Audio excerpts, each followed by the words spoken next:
Picture this. In one country, a death row inmate requested 12 fried lobsters, 6 fried chicken breasts, a pound of fried shrimp, and a gallon of ice cream for their last meal. In another country, they don't even get a last meal. They're told the morning of their execution, just 1 hour before it happens, and their family only finds out after they're already dead. In some places, inmates wait decades on death row. In others, they're executed within months. Some countries abolished the death penalty completely. Others executed 347 people in a single year. And the differences? They're absolutely shocking. These aren't conspiracy theories or rumors. These are real policies, real people, and real executions happening right now around the world. From luxury final meals to absolute secrecy, from public beheadings to lethal injections, death row looks completely different depending on where you are. And trust me, what you're about to discover will change how you think about justice, punishment, and human rights forever. Let's dive in. All right, let's start with the country that pretty much invented the modern last meal tradition, the United States. And if you thought death row was straightforward here, oh boy, you're in for a surprise. In the US, death row inmates can wait decades before execution. We're talking an average of over 20 years from sentencing to actually being executed. Some inmates have been on death row for 30, even 40 years. Can you imagine? Spending half your life knowing exactly how and when you're probably going to die, but not knowing when. Now, the last meal tradition. This is where it gets fascinating. For years, condemned prisoners in America could request pretty much anything they wanted for their final meal. And I mean anything. One inmate in Texas requested 2 chicken fried steaks with gravy, a triple meat bacon cheeseburger, a cheese omelet with beef, tomatoes, onions, bell peppers, and jalapenos, a large bowl of fried okra with ketchup, 1 pound of barbecue with half a loaf of white bread, 3 fajitas, a meat lover's pizza, 3 root beers, 1 pint of Bluebell vanilla ice cream, and a slab of peanut butter fudge with crushed peanuts. That's not a meal, that's a buffet. And here's the kicker. After he ordered all of that, he refused to eat a single bite. Just stared at it and didn't touch it. Why? Who knows? Maybe he wasn't hungry. Maybe it was a protest. But Texas officials were not happy. So what did Texas do? In 2011, they abolished the entire last meal tradition. Now, inmates in Texas just get whatever the prison cafeteria is serving that day. No special requests, no final luxury, just regular prison food, and that's it. But other states still honor it. Florida limits last meals to $40 and the food has to be purchased locally. Oklahoma? $25 limit. Louisiana has this interesting tradition where the prison warden actually joins the condemned prisoner for their final meal. One warden even paid out of his own pocket for an inmate's lobster dinner because he felt it was the humane thing to do. And the requests themselves? They're all over the place. Some people ask for comfort food from childhood. Fried chicken, mashed potatoes, their grandmother's recipe for apple pie. Others make political statements. Victor Feguet, executed in 1963, requested a single olive with the pit still in it. Just 1 olive. Many believe he hoped an olive tree would grow from his grave as a symbol of peace. That's simultaneously poetic and heartbreaking. Some refuse the meal entirely as a way of maintaining their innocence. Others order massive feasts and don't eat them, like the Texas inmate I mentioned earlier. But here's what most people don't know. A lot of death row inmates don't actually get their requested meal. Budget restrictions, ingredient availability, and prison policies mean the meals are often substituted with whatever's available. So that fancy steak and lobster request might end up being a regular burger and fries. Oh, and execution methods in the US? Lethal injection is most common now, but it's not always smooth. There have been multiple botched executions where the drugs didn't work properly, inmates stayed conscious and in pain for extended periods, or medical staff couldn't find veins. In 2024, Idaho tried to execute 74-year-old Thomas Creech.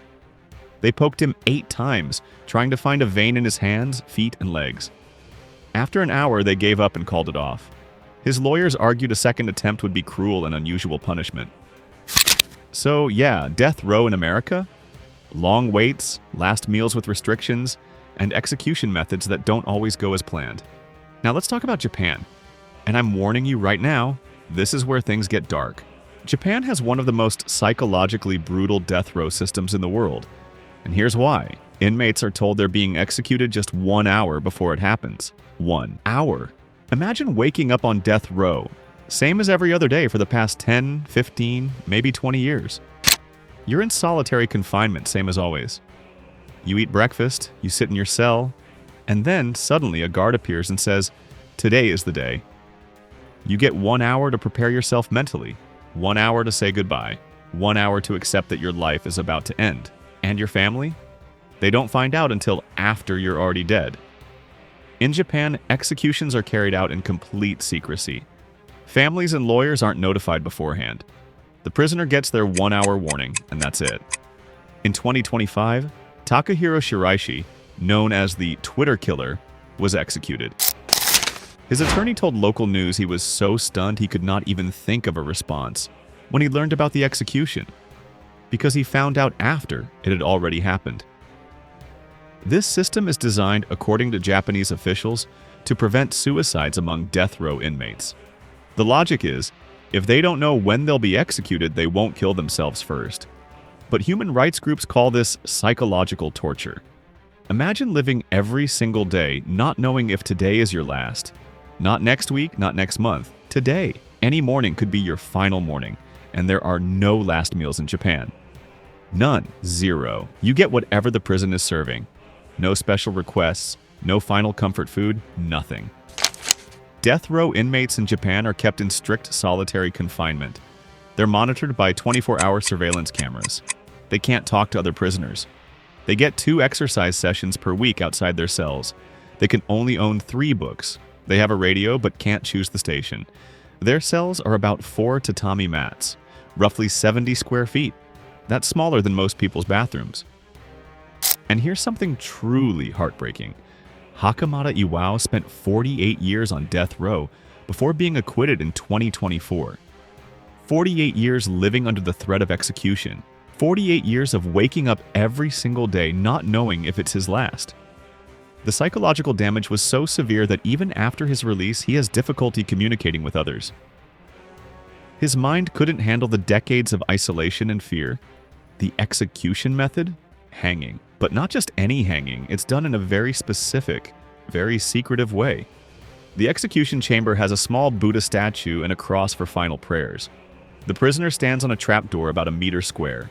In an adjacent room, 3 officers press buttons simultaneously, but only one button actually activates the trapdoor. That way, no individual officer knows for certain they caused the death. It's supposed to ease the psychological burden on the executioners. And the wait times? While prisoners can wait years, once a death sentence is finalized, Japanese law says executions should happen within 6 months. In reality, it takes much longer, around 15 years on average. But unlike the US, where you know you're waiting and can prepare, in Japan, every single day could be execution day. As of 2025, Japan has 105 people on death row. Public support for capital punishment in Japan stands at 83.1%, one of the highest rates in the world. Despite international criticism, executions continue. So yeah, Japan's death row, absolute secrecy, 1 hour warnings, no last meals, and decades of psychological torture while you wait. Now let's head to Saudi Arabia, and buckle up because this is where things get even more extreme. Saudi Arabia executed 356 people in 2025. 356 people in 1 year. Saudi Arabia's crackdown on drugs has taken on an intensified form, with, in fact, authorities reporting that the kingdom carried out 356 executions in the year 2025 itself. To put that in perspective, the US executed around 25 people in 2025. Japan executed 1, but Saudi Arabia, 347. That's almost 1 person per day. And here's what's truly shocking. 69% of those executions, 240 people, were for drug-related offenses. Not murder, not terrorism, drugs. We're talking about people executed for possessing or trafficking hashish, marijuana, or other controlled substances. Things that would get you prison time in most countries got you beheaded in Saudi Arabia. Oh yeah, beheading. That's still the primary execution method in Saudi Arabia. Public beheading used to take place in Dira Square in Riyadh, also known as Chop Chop Square by locals. The condemned person would be walked to a courtyard, forced to kneel, and a police official would announce their crimes to the gathered crowd. Then the executioner would use a sword. One swing. That's it. Now, as of 2024, public executions have mostly stopped. Dira Square has been turned into a trendy area with cafes and restaurants, with almost no sign of its bloody past. But executions still happen. They're just done behind closed doors now. And who's getting executed? A lot of foreign nationals. In 2025, 57% of those executed were foreigners, mostly migrant workers from Pakistan, Syria, Jordan, Yemen, Egypt, Nigeria, Somalia, and Ethiopia. Many of these people didn't have access to translators during their trials, couldn't afford lawyers, and had confessions extracted through torture. The Guardian reported in 2025 about Egyptian migrants held in the death wing of Tabuk prison in northern Saudi Arabia. Their families described torture-tainted confessions and complete lack of legal representation.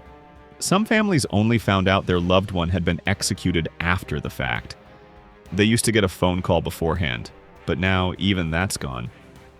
And the crimes? Drug trafficking, yes, but also things like sorcery, witchcraft, terrorism, which includes participating in protests, and threatening state security, which can mean criticizing the government on social media. Two particularly heartbreaking cases. Abdullah al-Darazi was executed in 2025 for terrorism charges related to participating in protests when he was just 17 years old. Jalal al-Labad was executed for offenses allegedly committed when he was 15 years old. Saudi Arabia is a party to the Convention on the Rights of the Child, which absolutely prohibits executing people for crimes committed as minors. They signed the treaty. They just ignore it. The execution rate has been skyrocketing. In 2023, Saudi Arabia executed 172 people. In 2024, 345. In 2025, 356. Despite Crown Prince Mohammed bin Salman publicly promising in 2018 to limit use of the death penalty, executions have only increased. There's no lengthy appeals process like in the US. No decades on death row like in Japan. Once you're sentenced, you could be executed within months. There's no standardized waiting period. It's completely discretionary. And last meals, forget about it. You get whatever the prison is serving, same as Japan. So Saudi Arabia's death row, mass executions, beheadings, targeting foreign nationals and drug offenders, executions of juveniles, and no real appeals process. Absolutely brutal. But wait, let's talk about a country that went in the complete opposite direction. Norway.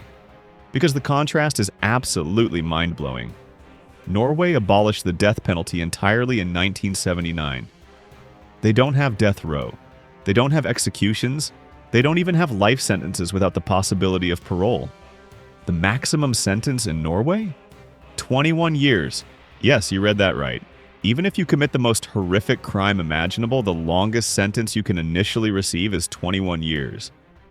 Now, that sentence can be extended indefinitely in 5-year increments if you're still considered a danger to society, but there's no automatic life without parole. And their prisons? They're absolutely nothing like the hellish conditions we've been describing. Norway's holding prison is the most humane prison in the world. Does Norway have the right idea, or have they gone way too far? You gotta see this. Check it out. Norwegian prisons look more like college dorms than dungeons. Prisoners have private rooms with TVS, computers, and comfortable furniture. They have access to education, job training, sports facilities, and music studios. The philosophy is rehabilitation, not punishment. The most famous example is Bastøy Prison, located on an island. Prisoners there live in small houses, work regular jobs like farming or maintenance, and can move around the island relatively freely. There are forests, beaches, and recreational facilities. It looks like a summer camp, not a prison. And you know what? Norway has one of the lowest recidivism rates in the world, around 20%. Compare that to the US, where about 68% of released prisoners are arrested again within 3 years. So, while Saudi Arabia is executing people for drug possession, Norway is giving murderers access to recording studios and beach volleyball. The philosophy is completely opposite. Saudi Arabia and the US see punishment and deterrence as the goal. Norway sees rehabilitation and reintegration as the goal. And the results speak for themselves.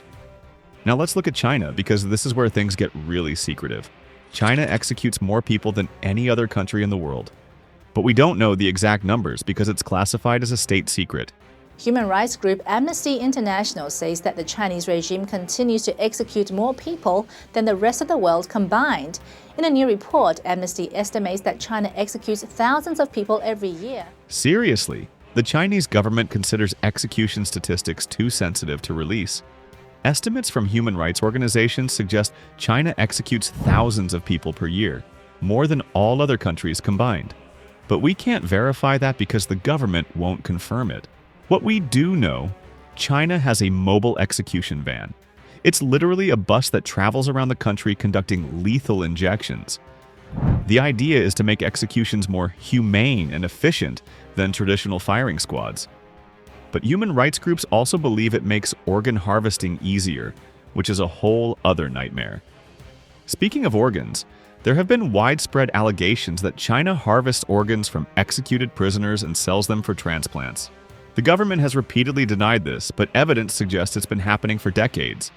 Execution methods include lethal injection and firing squad. Trials are often quick, sometimes just a few hours. Appeals are limited. And the time from sentencing to execution can be as short as a few months, sometimes even weeks.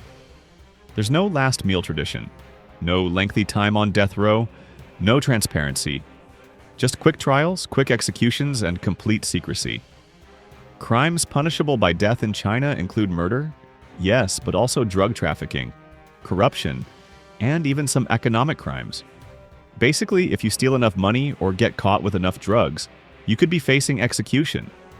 So China's death row, thousands of executions per year, mobile execution vans, alleged organ harvesting, quick trials, and complete government secrecy. All right, here's where it gets really interesting. Let's talk about some of the most unusual and shocking things that happen on death rows around the world that don't fit neatly into one country. In several U.S. states, death row inmates have become activists and advocates while waiting for execution. Some have earned college degrees, written books, started prison reform movements, and even taught other inmates. They've spent decades on death row turning their lives around, only to still be executed in the end. In some countries, if the executioner messes up, the prisoner is spared. There's an old legal principle in several nations that if an execution is botched, the rope breaks, the lethal injection fails, whatever, it's considered an act of divine intervention, and the prisoner's sentence is commuted. This happened in multiple countries historically, though it's rare today. Several inmates have survived their own executions. In the US, Willie Francis was sent to the electric chair in 1946, but the chair malfunctioned and he survived.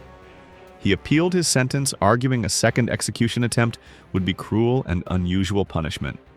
The Supreme Court disagreed. He was executed successfully the second time. In Thailand, prisoners can request royal pardons during certain holidays.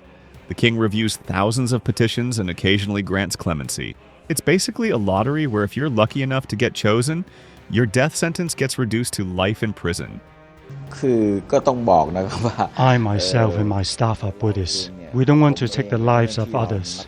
It is very, very hard. When I took the position of the commander of Ban Quang prison, I pray not to have to conduct any executions, but I have to do what the law says. In Indonesia, they execute prisoners by firing squad on an island in the middle of the night. Prisoners are blindfolded, tied to a post, and shot by a team of marksmen. If the prisoner isn't killed instantly, a single officer delivers a coup de grace shot to the head. Some countries still conduct public executions. North Korea, for example, has been documented carrying out public executions by firing squad, sometimes forcing the victim's family to watch. It's meant as a deterrent and a display of state power. Absolutely horrifying.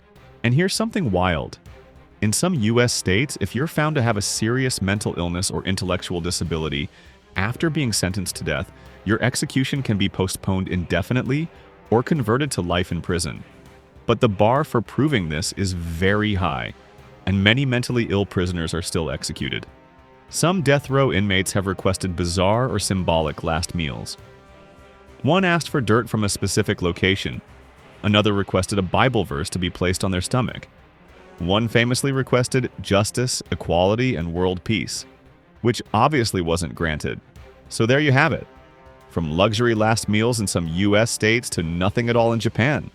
From decades on death row in America to 1-hour warnings in Japan. From public beheadings in Saudi Arabia to rehabilitation-focused prisons in Norway.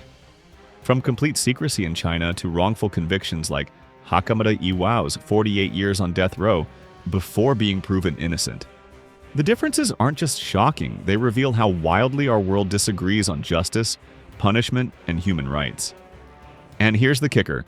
While about 150 countries have abolished the death penalty completely, the ones still executing are often increasing their numbers. Saudi Arabia, China, Iran, they're ramping up, not slowing down. Death row looks completely different depending on where you are. And the people caught in the middle? Real individuals whose fates are determined by nothing more than geography and politics. If you found this deep dive into death row systems around the world as shocking as I did, hit that like button and subscribe for more unbelievable true stories every week. Drop a comment and let me know. What surprised you most about these different approaches to capital punishment? And what do you think? Should the death penalty exist at all, or is it time for the world to move on? Thanks for watching, and remember, the truth is always stranger and often darker than fiction.